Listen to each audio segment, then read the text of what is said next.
وَلَقَدْ يَسَّرْنَا الْقُرْآنَ لِلذِّكْرِ فَهَلْ مِن مُّدَّكِرٍ الحمد لله رب العالمين والصلاة والسلام على أشرف الأنبياء والمرسلين أما بعد فأعوذ بالله من الشيطان الرجيم من همزه ونفخه ونفثه بسم الله الرحمن الرحيم رب اشرح لي صدري ويسر لي أمري واحلل عقدة من لساني يفقه قولي اللهم انفعنا بما علمتنا وعلمنا ما ينفعنا وزدنا علما فبشر عبادي الذين يستمعون القول فيتبعون أحسنه أولئك الذين هداهم الله وأولئك هم أولو الألباب.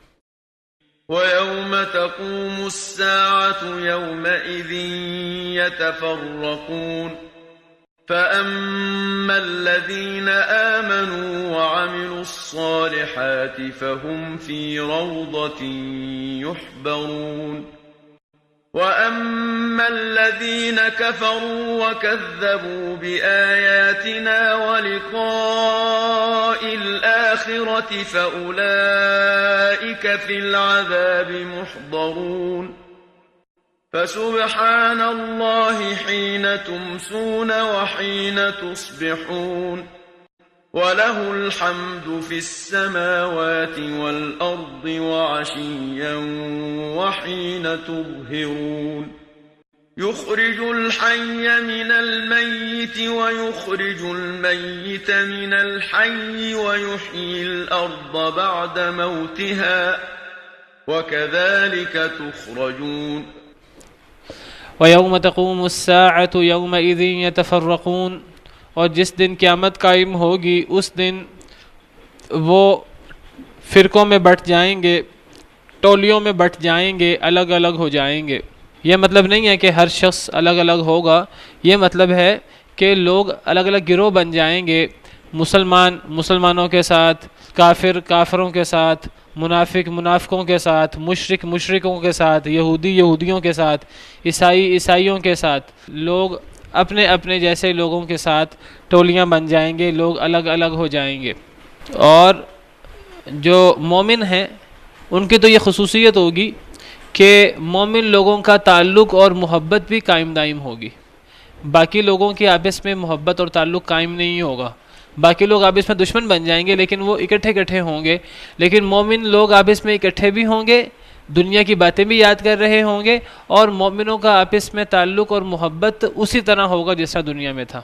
جس طرح دنیا میں ایک دوسرے سے اللہ کے لیے محبت کرتے تھے، اسی طرح جو ہے وہ آخرت میں ان کا تعلق ہوگا، اور میدان محشر میں بھی جو بہت خوفناک اور بہت ہولناک وقت ہے، اس شدید خوف کے وقت میں بھی وہ ایک دوسرے کو حوصلہ دے رہے ہوں گے اور ایک دوسرے کے ساتھ ان کا تعلق ہوگا۔ اللہ فرماتے ہیں قیامت کے دن سارے تعلق ٹوٹ جائیں گے۔ کل ہم نے سورہ بقرہ کے اندر پڑھا وَتَقَطَّعَتْ بِهِمُ الْأَسْبَابُ کہ سورہ بقرہ آیت نمبر 166 کہ تمام اسباب، تمام واسطے، تمام ناطے ٹوٹ جائیں گے اس دن، اور ایک آیت میں ہے کوئی نسب باقی نہیں رہے گا۔ فَإِذَا نُفِخَ فِي الصُّورِ فَلَا أَنْسَابَ بَيْنَهُمْ سورہ مؤمنون آیت نمبر 101۔ جب سور میں پھونکا جائے گا تو لوگوں کے نسب ختم ہو جائیں گے، یعنی مراد تعلق لوگوں کے ختم ہو جائیں گے، لیکن اور کوئی کسی سے سوال نہیں کرے گا۔ لیکن یہ عام لوگوں کے بارے میں بات ہے۔ متقی لوگ، مومن لوگوں کے بارے میں کیا ہے کہ اللہ فرماتے ہیں الأخلاء يومئذ بعضهم لبعض عدو إلا المتقين سورہ زخرف آیت نمبر 67 نمبر آیت۔ اللہ فرماتے ہیں گہرے دوست اس دن دشمن بن جائیں گے بعض کے سوائے متقی لوگوں کے۔ متقی لوگ جو ہیں ان کی گہری دوستیاں برقرار ہوں گی، ان کے رشتے ناطے، ان کے تعلق، ان کی محبت قائم دائم ہوگی نیک لوگوں کی، لیکن جو متقی لوگ ہیں، لیکن جو متقی نہیں ہیں تو وہ آپس میں ان کے تعلق ختم ہو جائیں گے، تعلق ٹوٹ جائیں گے۔ ویسے برے بروں کے ساتھ ہوں گے، نیک نیکوں کے ساتھ ہوں گے۔ یہ مطلب ہے وَيَوْمَ تَقُومُ السَّاعَةُ يَوْمَئِذٍ يَتَفَرَّقُونَ جس دن قیامت قائم ہوگی اس دن لوگ ٹولیوں میں بٹ جائیں گے۔ فَأَمَّا الَّذِينَ آمَنُوا وَعَمِلُوا الصَّالِحَاتِ فَهُمْ فِي رَوْضَةٍ يُحْبَرُونَ پس رہے وہ لوگ جو ایمان لائے اور جنہوں نے نیک عمل کیے، فَهُمْ فِي رَوْضَةٍ پس وہ باغ میں، یعنی جنت کے باغ میں، یحبرون انعام و اکرام دیے جائیں گے، تحفے دیے جائیں گے۔ تو ایمان والے، نیک عمل کرنے والے وہ جنت میں، بہشت میں وہ بہت انعام و اکرام میں ہوں گے۔ وَأَمَّا الَّذِينَ كَفَرُوا وَكَذَّبُوا بِآيَاتِنَا، اور رہے وہ لوگ جنہوں نے کفر کیا، وَكَذَّبُوا اور انہوں نے جھٹلایا، بِآيَاتِنَا ہماری آیات کو، وَلِقَاءِ الْآخِرَةِ اور آخرت کی ملاقات کو۔ وہ لوگ جنہوں نے کفر کیا اللہ کے انبیاء کرام علیہم السلام کے ساتھ، وَكَذَّبُوا بِآيَاتِنَا ہماری آیتوں کو جھٹلایا، نبی جو معجزات لائے انہیں جھٹلایا، نبی جو وحی لائے، اللہ کی کتاب اور اللہ کی طرف سے وحی جلی ہو، وحی خفی ہو، تو اللہ کے احکامات، اللہ کی آیات کو جھٹلایا اور آخرت کو جھٹلایا، بعث بعد الموت کو جھٹلایا۔ فَأُولَئِكَ فِي الْعَذَابِ مُحْضَرُونَ، پس یہ لوگ آگ میں حاضر کر دیے جائیں گے، عذاب میں حاضر کر دیے جائیں گے، عذاب میں یہ لوگ مبتلا کر دیے جائیں گے، ایسے عذاب میں کہ پھر وہ عذاب میں جب ایک دفعہ وہ مبتلا ہوں گے پھر وہ عذاب کبھی کم نہیں ہوگا، پھر وہ عذاب بڑھتا ہی جائے گا، والعیاذ باللہ۔ فَسُبْحَانَ اللَّهِ حِینَ تُمْسُونَ وَحِینَ تُصْبِحُونَ، پس تسبیح ہے اللہ کی، حِینَ تُمْسُونَ جس وقت تم شام کرتے ہو، وحِینَ تُصْبِحُونَ اور جس وقت تم صبح کرتے ہو۔ صبح بھی اللہ کی تسبیح، اللہ کی پاکی ہر قسم کے عیب سے، ہر قسم کی اس تحقیر سے جو مشرکین اللہ رب العالمین کی کرتے ہیں، ہر قسم کی اس ناقدری سے جو یہ مشرک اور یہ کافر اور منافق اللہ رب العالمین کی ناقدری کرتے ہیں، ان تمام عیبوں سے اللہ پاک ہے، صبح کے وقت بھی، شام کے وقت بھی، صبح و شام اللہ رب العالمین اپنی تسبیح بیان کر رہے ہیں، اور اپنی تسبیح بیان کر کے اللہ رب العالمین اپنی مخلوق کو بتا رہے ہیں کہ تم اپنے رب کی اس طرح تسبیح کرو، اپنے رب کی تسبیح کرو جب تم شام کرتے ہو اور جب تم صبح کرتے ہو۔ سبحان اللہ کہہ کر اللہ کے بارے میں جو تحقیر اور جو اللہ کے بارے میں جھوٹے اور غلط الزام لگائے جاتے ہیں، جو اللہ رب العالمین کو نعوذ باللہ جھٹلایا جاتا ہے، جو اللہ رب العالمین کو گالی دی جاتی ہے، اللہ فرماتے ہیں میری مخلوق مجھے گالی دیتی ہے اور اللہ رب العالمین کی تکذیب کرتی ہے۔ جب اللہ رب العالمین کو جب کسی مخلوق کو اللہ کا بیٹا کہا جائے، بعث بعد الموت کا انکار کیا جائے، مرنے کے بعد کی زندگی کا، یہ اللہ کے لیے گالی ہے اور یہ اللہ رب العالمین کی تکذیب ہے۔ تو ان تمام عیبوں سے اللہ کو پاک کرنا، یہ مطلب ہے سبحان اللہ کا۔ جب ہم لفظ سبحان اللہ کہتے ہیں تو گویا کہ ہم ان تمام شرکیات سے اور ان تمام چیزوں سے اللہ رب العالمین کو پاک قرار دیتے ہیں۔ سبحان اللہ چھوٹا لفظ نہیں ہے، سبحان اللہ اتنا بڑا کلمہ ہے۔ صرف سبحان اللہ اگر آپ کہیں، یہ اکیلا ہی اتنا بڑا کلمہ ہے، اتنا بڑا کلمہ ہے، زمین و آسمان کے خلا کو بھر دیتا ہے۔ الحمدللہ آپ کہیں تو یہ اتنا بڑا کلمہ ہے کہ یہ بھی زمین و آسمان کے خلا کو بھر دیتا ہے۔ یہ اتنے بڑے کلمے ہیں، اتنے عظیم ہیں کہ یہ میزان کتنا بڑا ہے جو قیامت کے دن اللہ قائم کریں گے، یہ میزان کو بھر دے گا۔ تملأ المیزان حدیث میں آتا ہے، اور ایک حدیث میں آتا ہے سبحان اللہ والحمدللہ تملأان ما بین السماء والارض۔ سبحان اللہ، الحمدللہ ایسے کلمات ہیں زمین و آسمان کے درمیان خلا کو پر کر دیتے ہیں۔ تو اللہ کی تسبیح، اللہ اپنی تسبیح کر رہے ہیں اور مخلوق کو بتا رہے ہیں اللہ کی تسبیح جب تم شام کرو، جب تم صبح کرو، تو صبح شام خاص طور پہ اللہ کی تسبیح ہونی چاہیے۔ صبح شام سے مراد کہ سورج غروب ہونے سے پہلے اور سورج طلوع ہونے سے پہلے، جس طرح اللہ نے فرمایا یا ایھا الذین آمنوا اذکروا اللہ ذکرا کثیرا وسبحوہ بکرۃ واصیلا۔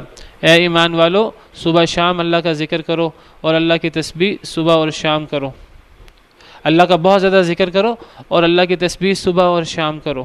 جس طرح اللہ نے فرمایا کہ فسبح بحمد ربک قبل طلوع الشمس وقبل الغروب، اپنے رب کی حمد کے ساتھ اس کی تسبیح بیان کریں اے اللہ کے نبی صلی اللہ علیہ وسلم، سورج طلوع ہونے سے پہلے اور سورج غروب ہونے سے پہلے۔ سورج طلوع ہونے سے اور سورج غروب ہونے سے پہلے اللہ نے اذکار رکھے ہیں، صبح شام کے اذکار، تسبیحات رکھی ہیں، ہمارے دین میں موجود ہیں، اور وہ ایک بہت بڑا قلعہ ہے آزمائشوں سے، مصیبتوں سے، بلاؤں سے، آسیب سے، دشمنوں سے بچنے کا۔ ہم دشمنوں سے بچنے کے لیے بڑے پاپڑ بیلتے ہیں، بڑے ہم انتظامات کرتے ہیں، اس کے باوجود ہم خوف میں مبتلا رہتے ہیں. تو ہم جو اصل جو حصن حصین ہے، جو اصل قلعے ہیں جو ہماری حفاظت کے لیے ہیں، اللہ کا ذکر صبح اور شام. اگر اللہ کا ذکر کریں تو انسان تمام قسم کے دشمنوں سے، تمام قسم کی بڑی بڑی بیماریوں سے اور ان چیزوں سے محفوظ ہو جاتا ہے. اگر ایک انسان صبح اور شام وہ تسبیح کرے جو نبی کریم صلی اللہ علیہ وسلم نے امت کو سکھائی ہے اور امت کے لیے ایک سنت آپ نے قرار دی ہے. صبح کے اذکار بھی ہیں، شام کے اذکار بھی ہیں.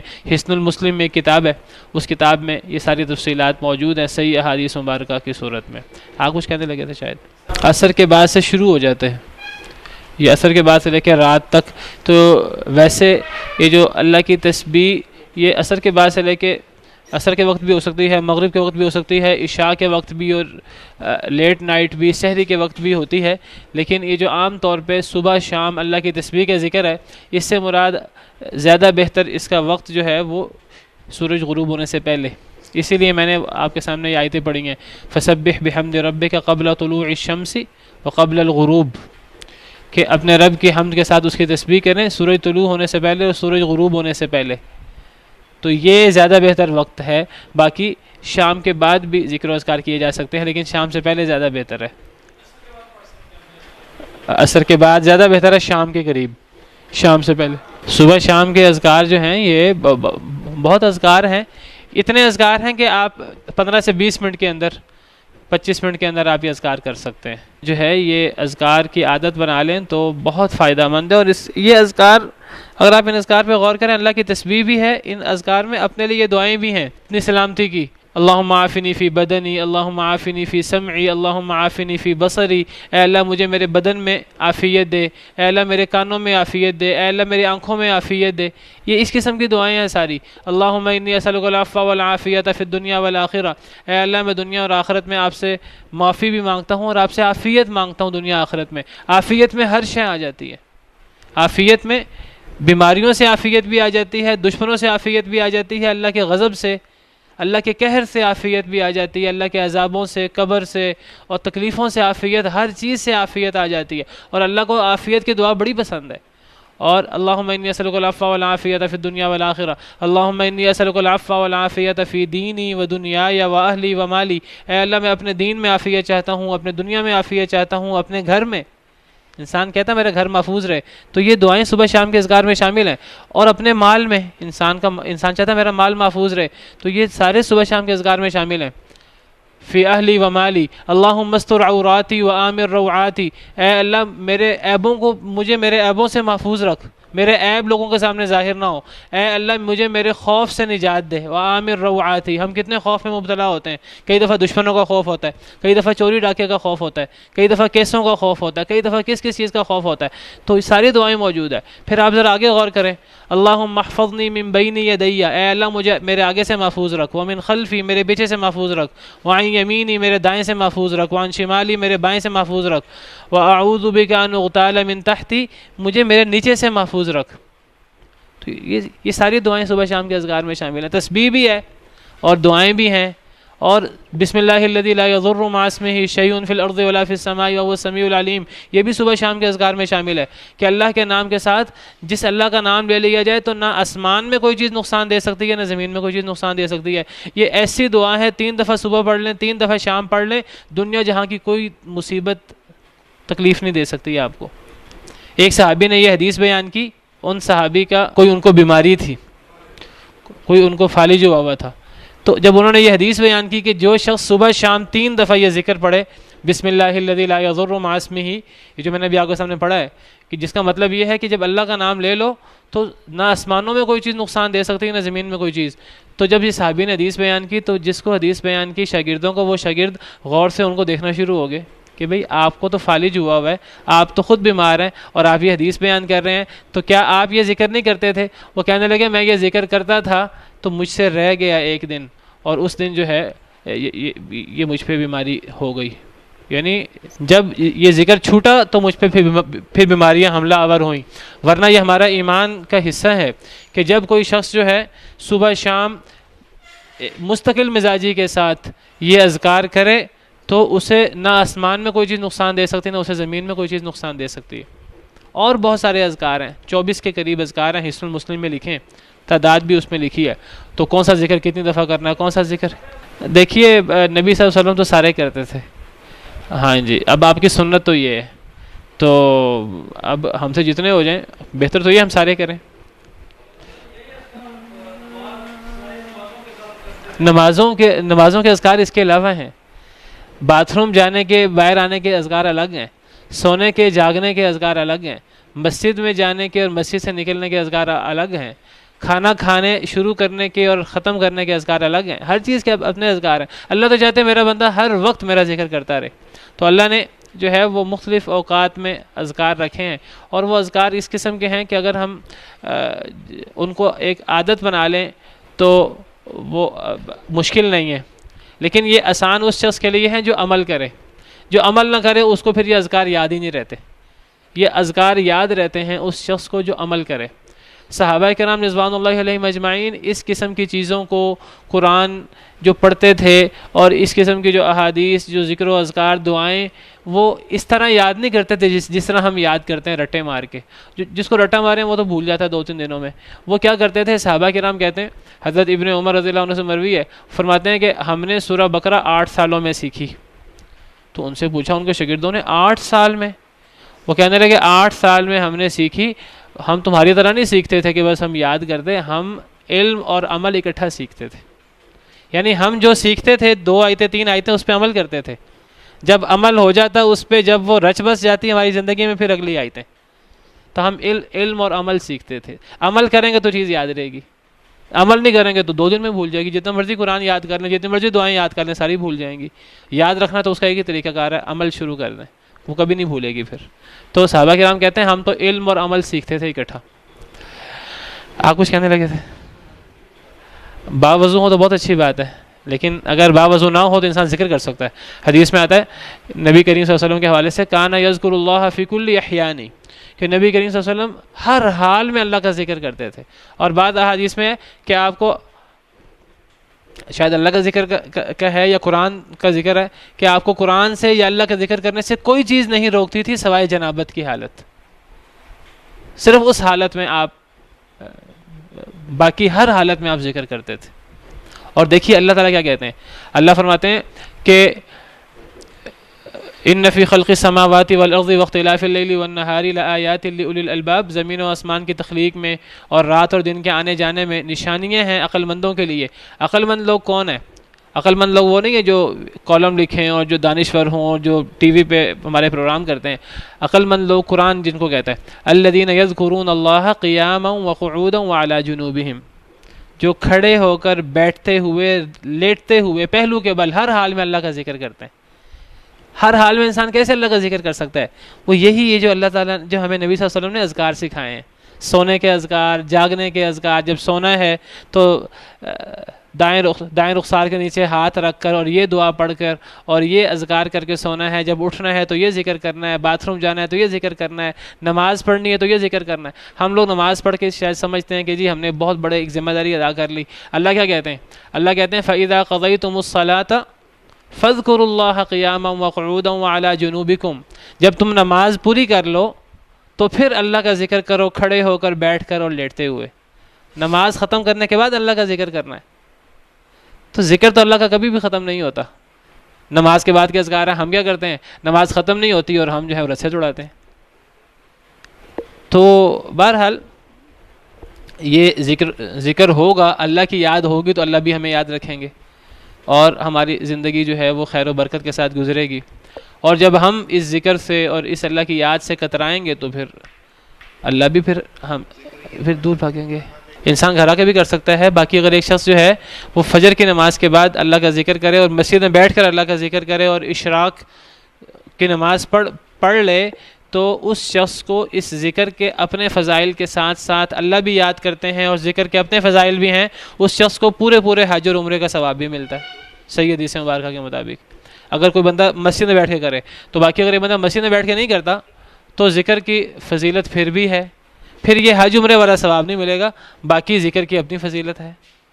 تو یہ ذکر انسان جو ہے وہ بہتر تو یہ ہے کہ نماز کے بعد وہیں بیٹھے بیٹھے کرے. لیکن اگر ایک شخص کی عادت ہے سیر کرنے کی، یہ کر سکتا ہے کہ فجر کی نماز کے بعد سیر کے لیے نکلے اور سیر کرتے کرتے اللہ کا ذکر کرے.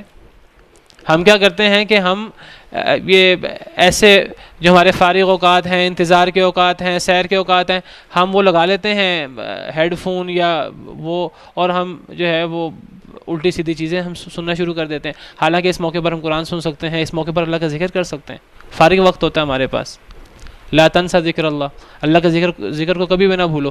بہرحال تو فرمایا فسبحان اللہ حین تمسون وحین تصبحون، اللہ کی تسبیح، اللہ کی پاکی جب تم شام کرو جب تم صبح کرو، اور صرف ان دو اوقات میں نہیں. وَلَهُ الْحَمْدُ فِي السَّمَاوَاتِ وَالْأَرْضِ وَعَشِيًّا وَحِينَ تُظْهِرُونَ، اور اللہ کے لیے حمد ہے آسمانوں میں بھی اور زمین میں بھی. ہر وقت اللہ کی حمد ہو رہی ہے. آسمان والے بھی کر رہے ہیں، زمین والے بھی کر رہے ہیں، انسان بھی کر رہے ہیں جو نیک انسان ہے. اور اگر انسان نہ کر رہے ہوں تو اتنی مخلوق ہے اللہ کی، کروڑوں اربوں کی، کھربوں کی، وہ کر رہی ہے. تسبح له السماوات السبع والارض ومن فيهن، ساتوں کے ساتوں آسمان بذات خود، اور زمین آسمان و زمین کے اندر ہر چیز اللہ کی تسبیح کر رہی ہے. وَإِن مِّن شَيْءٍ إِلَّا يُسَبِّحُ بِحَمْدِهِ، کوئی ایسی شے نہیں ہے کائنات میں جو اللہ کی تسبیح نہ کر رہی ہو. وَلَكِن لَّا تَفْقَهُونَ تَسْبِيحَهُمْ، تم ان کی تسبیح نہیں سمجھتے، لیکن اللہ کی تسبیح ہو رہی ہے. آسمان میں 3 انگلیوں کے برابر بھی کوئی ایسی جگہ نہیں ہے. کتنا بڑا آسمان ہے، 7 آسمان، جہاں کوئی نہ کوئی فرشتہ یا رکوع میں ہے یا سجدے میں ہے. اللہ کی تسبیح ہو رہی ہے. اور زمین میں بھی اس طرح. تو وَلَهُ الْحَمْدُ فِي السَّمَاوَاتِ وَالْأَرْضِ، اللہ کی حمد ہے آسمانوں میں بھی اور زمین میں بھی. وَعَشِيًّا، اور عشاء کے وقت بھی، صرف صبح شام نہیں، عشاء کے وقت بھی. وَحِينَ تُظْهِرُونَ، اور جب تم ظہر کرو اس وقت بھی. صبح شام بھی اللہ کی تسبیح اور ظہر اور عشاء کے وقت بھی. تو اللہ کی تسبیح، اللہ کا ذکر، گویا کہ ہر حال میں اللہ کا ذکر.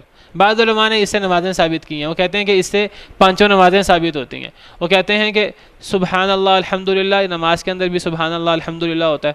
نماز کے اندر ہم سورہ فاتحہ پڑھتے ہیں الحمدللہ رب العالمین. نماز کے اندر ہم سبحان ربی العظیم پڑھتے ہیں. نماز کے اندر ہم سبحان ربی الاعلیٰ پڑھتے ہیں، اللہ کی تسبیح کرتے ہیں، اللہ کی تحمید بیان کرتے ہیں. تو یہاں نماز مراد ہے. تو شام کے وقت سے مراد، وہ کہتے ہیں کہ شام کے وقت سے مراد مغرب اور عشاء کی نماز مراد ہے. اور صبح کے وقت سے مراد فجر کی نماز مراد ہے. اور عشاء سے مراد عشاء کا وقت عصر سے شروع ہو جاتا ہے، عصر سے لے کے رات تک، تو اس سے عصر کی نماز مراد ہے. اور وحین تظہرون، اس سے ظہر کی نماز مراد ہے. تو انہوں نے کہا کہ اس سے 5 کی 5 نمازیں مراد ہے. لیکن یہ تکلف ہے، یہ تکلف ہے اتنی گہرائی میں جا کر. پتہ نہیں یہ اس کا مفہوم ہے کہ نہیں، ہم کھینچ کے مفہوم بیان کر رہے ہیں. تو ہمیں اس تکلف کی ضرورت نہیں ہے جب یہ تفصیلات احادیث مبارکہ میں تفصیل سے موجود ہیں. جب وہ احادیث مبارکہ میں تفصیل سے موجود ہے تو ہمیں ہر چیز کو قرآن سے ہی ثابت کرنا ہے. وہ قرآن سے صریح ثابت نہ بھی ہو رہی ہو تب بھی ہم ثابت کرنے کی کوشش کریں. یہ ضروری نہیں ہے، کوئی ضروری نہیں ہے کہ ہمارا دین سارا کا سارا قرآن میں موجود ہو. اگر ہم 5 نمازیں یہاں سے پوری کر لیں گے تو نمازوں کی رکعتیں کہاں سے پوری کریں گے؟ اس کے لیے پھر کوئی اور جو ہے وہ ہم تکلف، کوئی اور کھینچ کے تعویلیں کریں گے قرآن کے اندر، جب اللہ تعالیٰ نے وہ چیزیں احادیث مبارکہ میں نبی کریم صلی اللہ علیہ وسلم کی زبانی بیان کر دیں. صلو کما رأیتمونی اصلی، آپ کی پوری 23 سالہ زندگی روشن کتاب کی صورت میں موجود ہے. صحابہ کرام نے پوری زندگی محفوظ کر کے امت کو دے دی ہے اور آگے پہنچا دی ہے.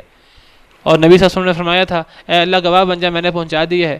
صحابہ کرام کو گواہ بنایا تھا، صحابہ کرام نے گواہی دی تھی، آپ نے پہنچا دیا دین پورا کا پورا. تو جب وہ احادیث مبارکہ میں موجود ہے تو ہمیں تکلف کر کے کھینچ کر کے تعویل نہیں کرنی چاہیے. ہم کھینچ کر کے یہاں سے 5 نمازیں نکالیں تو اکثر مفسرین نے اس کا اصل معنی بیان کیا. اس سے ذکر و اذکار، تسبیح، تحمید مراد ہے. اور آپ کو بتاؤں کہ دنیا میں کتنی مشکلات ہیں، کتنی پریشانیاں ہیں. ہم کہتے ہیں ہماری مشکلات پریشانیاں کیسے دور ہوں گی. مشکلات اور پریشانیاں کا سب سے بڑا حل اللہ کا ذکر ہے، اللہ کی یاد ہے. نبی کریم صلی اللہ علیہ وسلم سے زیادہ کس کو پریشانیاں آئی ہوں گی؟ نبی کریم صلی اللہ علیہ وسلم کا ارشاد ہے اشد البلاء علی الانبیاء ثم الامثل فالامثل، سب سے زیادہ آزمائش انبیاء پر آتی ہے. پھر جو جتنا انبیاء کے قریب ہو، جو جتنا نیک ہو، اس پر اتنی آزمائش آتی ہے. تو سب سے زیادہ آزمائش نبی کریم صلی اللہ علیہ وسلم کی. ہر وقت آپ کو اپنی جان کا خطرہ بھی ہوتا تھا. یہودی، عیسائی، منافق، مشرک آپ کے جان کے درپے تھے، تکلیفیں دیتے تھے.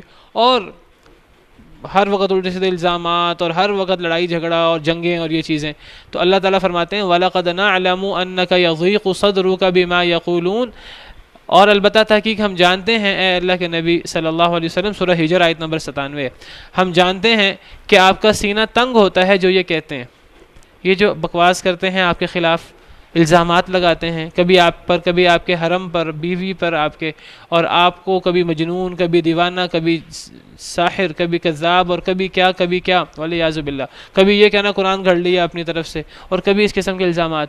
ہمیں بخوبی علم ہے کہ آپ کا سینہ تنگ ہو جاتا ہے ان باتوں سے۔ اب آپ کو کیا کرنا چاہیے؟ فسبح بحمد ربک، آپ اپنے رب کی حمد کے ساتھ اس کی تسبیح بیان کریں، وکن من الساجدین، سجدے میں چلے جائیں، سجدہ کریں۔ تو جب انسان کا سینہ تنگ ہو لوگوں کی باتوں سے، لوگوں کی دی ہوئی تکلیفوں سے اور پریشانیوں سے، مصائب سے، آزمائشوں سے، تو انسان کو کیا کرنا چاہیے؟ فسبح بحمد ربک، اپنے رب کے حمد کے ساتھ اس کی تسبیح بیان کریں، وکن من الساجدین، سجدہ کرنے والوں میں سے ہو جائیں، واعبد ربک حتی یأتیک الیقین، اور اپنے رب کی اس وقت تک عبادت کریں حتیٰ کہ آپ کو موت آ جائے۔ نبی کریم صلی اللہ علیہ وسلم کی سنت مبارکہ یہ تھی کہ کوئی مشکل آتی، کوئی مصیبت آتی تو آپ نماز پڑھتے، آپ نماز حاجت پڑھتے۔ تو آج ہم جو ہیں وہ اپنا غم غلط کسی اور طریقے سے کرنے کی کوشش کرتے ہیں اور ہوتا نہیں ہے، کبھی بیان کر کے، کبھی گریبان چاک کر کے، کبھی اور طریقوں سے، اور کئی لوگ تو ایسے ہیں کہ وہ نشہ کر کے اور موسیقی سے اور ناجائز طریقوں سے وہ جو ہے اپنا غم غلط کرنے کی کوشش کرتے ہیں، حالانکہ اللہ تعالیٰ نے اس کا بھی حل بیان کیا ہے۔ اللہ تعالیٰ فرماتے ہیں کہ الذین آمنوا وتطمئن قلوبهم بذکر اللہ، وہ لوگ جو ایمان لائے اور جن کے دل اللہ کے ذکر سے مطمئن ہوتے ہیں۔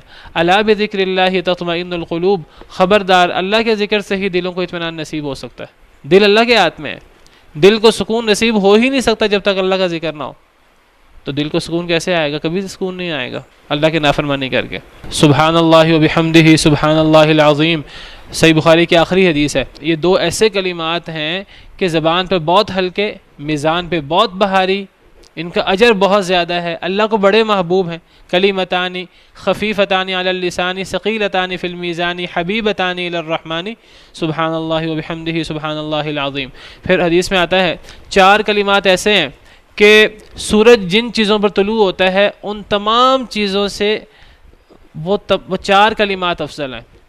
دنیا جہاں سورج جس چیز پر طلوع ہوتا ہے، سورج دیکھیے اس پوری زمین پر بھی طلوع ہوتا ہے، سورج تمام سیاروں پر بھی طلوع ہوتا ہے، جو بھی سارا سولر سسٹم ہے، تو سورج طلوع ہوتا ہے، تو جہاں جہاں جس چپے پہ سورج کی روشنی پڑتی ہے، جتنا سونا چاندی اور جتنی جو ہے وہ مال و دولت اور جتنی بھی خزانے ہیں، تو سورج جن چیزوں پر طلوع ہوتا ہے، حدیث مبارکہ صحیح حدیث ہے، صحیح بخاری مسلم وغیرہ کی، تو یہ 4 کلمات جن چیزوں پر سورج طلوع ہوتا ہے ان تمام چیزوں سے افضل ہے۔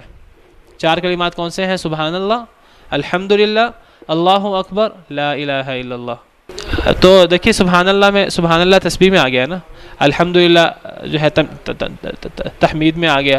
اسی طرح حدیث میں آتا ہے کہ سبحان اللہ العظیم وبحمدہ، جب یہ صحیح حدیث ہے، جب یہ شخص ایک دفعہ یہ تسبیح پڑھتا ہے سبحان اللہ العظیم وبحمدہ، جنت کے اندر ایک اس کے لیے بوٹا لگ جاتا ہے۔ صحیح حدیث ہے یہ، سبحان اللہ العظیم وبحمدہ۔ اور آپ کو بتاؤں کہ جس کا جنت کے اندر بوٹا یا درخت لگا ہوگا تو پھر وہ خود کہاں جائے گا؟ یہ تو نہیں خود کہیں اور جائے گا، جس کا جہاں لگا ہوگا تو وہ اسی نے وہیں جانا ہے، جس کا جہاں گھر ہوگا تو وہ اپنے گھر میں ہی جائے گا، یہ تو نہیں گھر اس کا کہیں اور ہے اور وہ کہیں اور ہے۔ اسی طرح جی ہاں، تو یہ چھوٹی چھوٹی چیزیں ہیں، لیکن آپ دیکھیے سبحان اللہ، ابھی میں نے آپ کو حدیث بیان کی تھی کہ یہ الحمدللہ، یہ اس سے زمین و آسمان کا خلا بھر جاتا ہے، یہ اتنے فضیلت والے کلمات ہیں، اس میں اللہ رب العالمین جو خالق کائنات ہے اس کی تعریف ہے، اور جو اللہ کی تعریف کر کے اللہ کو راضی کر دے، تو اللہ کے لیے کسی کو راضی کرنا، کسی کو خوش کرنا کیا مشکل ہے۔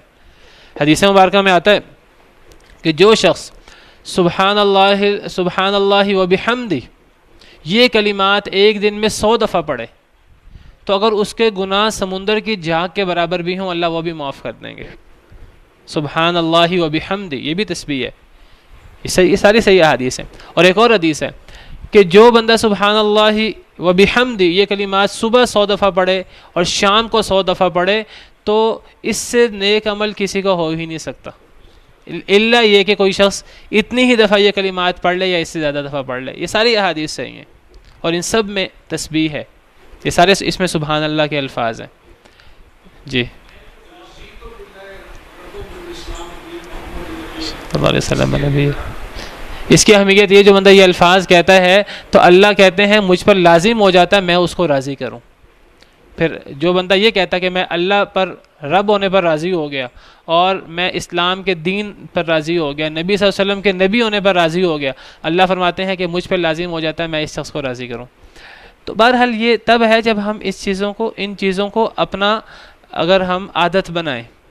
وزینت عرشہ ومداد کلماتی, کہتے ہیں یہ تسبیح تمام تسبیحوں کا تاج ہے, یہ تاج التسبیح ہے. تو سبحان اللہ بحمد عدد خلقہ, اللہ کی تسبیح اور اللہ کی حمد اتنی جتنی اللہ کی مخلوق ہے. ورضا نفسہ, اللہ کی اتنی تسبیح اور اتنی حمد جتنا اللہ راضی ہو جائیں.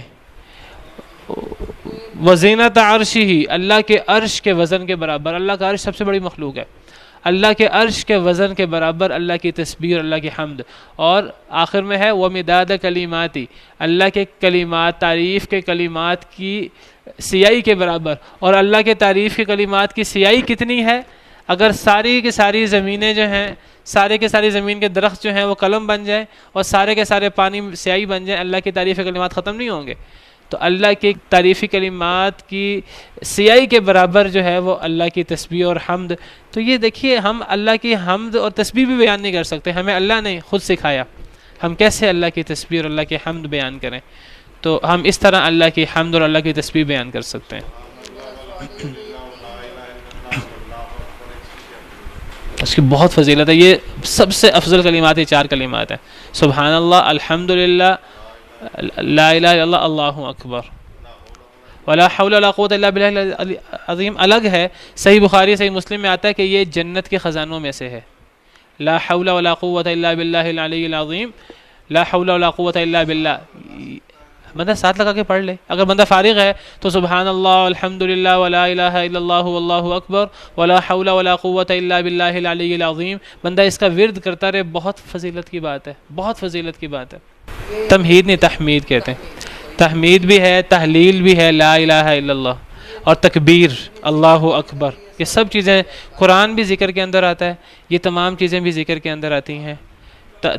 تسبیح بھی, تحمید بھی, تکبیر بھی, تحلیل, لا الہ الا اللہ کو تحلیل کہتے ہیں, تکبیر, اللہ اکبر. جی میں ایسے ایک بات کروں کہ جو بندہ ذکر کرے گا اور صحیح سنت کے مطابق ذکر کرے گا, جو بندہ اللہ کا ذکر کرے گا اللہ اس کو ہدایت نہیں دیں گے. ہدایت تو اللہ کے ہاتھ میں ہے.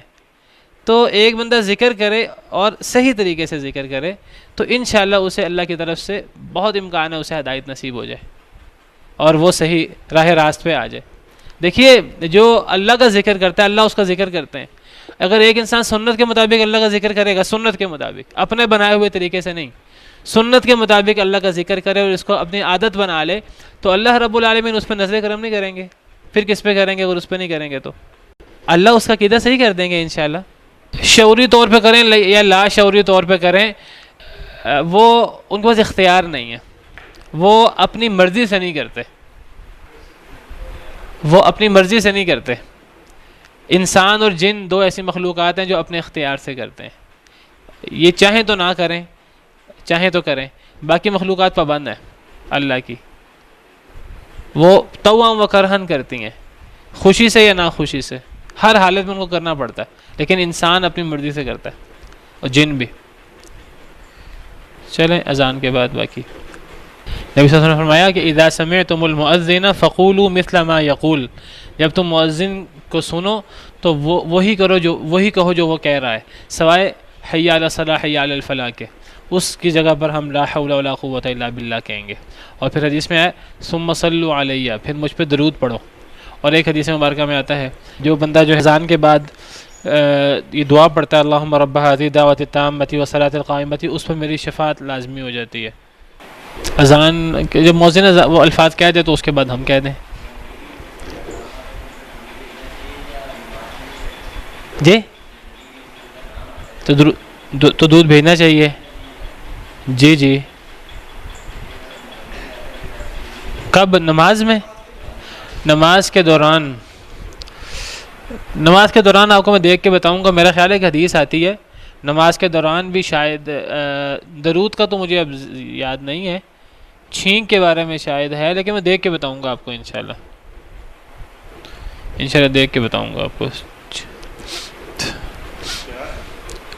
وہ کہہ رہے ہیں نماز کے دوران اگر نبی صلی اللہ علیہ وسلم کا نام آ جائے تو، نبی صلی اللہ علیہ وسلم کا نام آ جائے تو درود پڑھنا چاہیے کہ نہیں. چلیں جی، فرمایا کہ یخرج الحی من المیت ویخرج المیت من الحی ویحیی الارض بعد موتها، وہ نکالتا ہے یعنی اللہ رب العالمین الحی زندہ کو من المیت مردہ سے، ویخرج المیت من الحی اور وہ نکالتا ہے مردہ کو زندہ سے. اللہ تعالیٰ نکالتے ہیں زندہ کو مردہ سے. اللہ رب العالمین کی شان یہ ہے کہ اللہ رب العالمین ہی ہر شے کے خالق ہیں، مالک ہیں، رازق ہیں. چھوٹی سے چھوٹی شے کو بھی اللہ پیدا کرنے والے ہیں، بڑی سے بڑی شے کو بھی. پھر اللہ رب العالمین صرف زندہ سے زندہ کو پیدا نہیں کرتے، اللہ رب العالمین مردہ سے زندہ کو پیدا کرنے پر قادر ہیں. اور جس طرح مردہ سے زندہ کو پیدا کرنے پر قادر ہیں، اس طرح زندہ سے مردہ کو پیدا کرنے پر قادر ہیں. کیا مثال ہے اس کی؟ بعض مفسرین نے، بعض علماء نے اس کی مثال یہ پیش کی کہ اللہ تعالیٰ مردہ سے زندہ کو نکالتا ہے جیسے اللہ تعالیٰ انڈے سے چوزا نکال لیتے ہیں. انڈے سے جانور جو پرندے ہیں ان کے بچے پیدا ہوتے ہیں. انڈا جو ہے بے جان چیز ہے، تو اس سے اللہ تعالیٰ جو ہے وہ زندہ چیز نکالتے ہیں. اور پھر زندہ سے مردہ کو جانور سے، پرندے سے اس کا انڈا. اسی طرح اللہ تعالیٰ زمین سے، اس سے لہلہاتی فصل اللہ نکالتے ہیں. اور نباتات جو ہیں ان کے اندر ایک خاص زندگی ہے، آج سائنس بھی کہتی ہے کہ ان کے اندر زندگی موجود ہے. تو مٹی سے جو ہے وہ لہلہاتی فصل، بیج سے پودا، اور پھر بیج بے جان ہے، اور پھر پودے سے بیج. تو یہ جاندار سے بے جان اور بے جان سے جاندار.